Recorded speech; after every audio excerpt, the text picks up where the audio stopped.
Sherif. You are essayist for Best of 2080 Volume 1. Thank you for joining the party.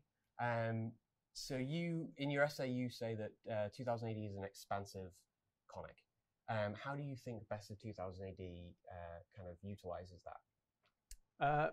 Yeah, I think what's really cool about the Best of series is that it spotlights absolute classics in the 2080 back catalogue, but it also pairs them with lesser known works that are definitely overdue for reappraisal.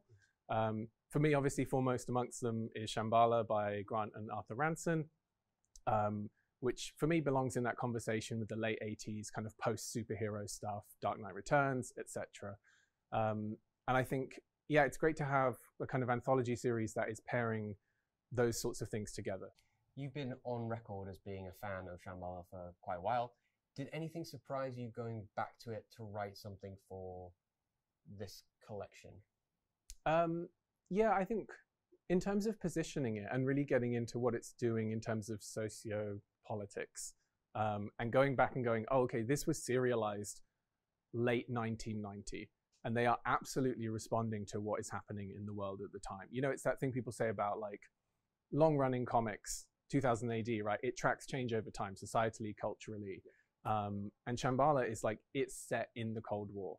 It's not like there's a little bit of dressing. It's like a Cold War story. Yeah. And for me, that's super cool. And maybe not something that I remembered till I went back to it and went, oh, this isn't just like the intro of the story. The whole thing is a Cold War story.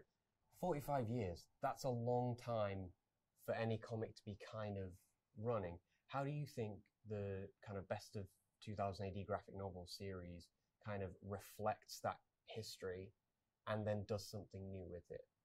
I think one of my favorite things about the series and the way it's been put together is that it's mixing up the subgenres that 2000 AD is really well known for. So you've got the hard edge political satire, you've got action, you've got police stories, you've got comedic stories, you know, bleakly comic stories, the whole range of kind of tonalities that 2000 AD does really well.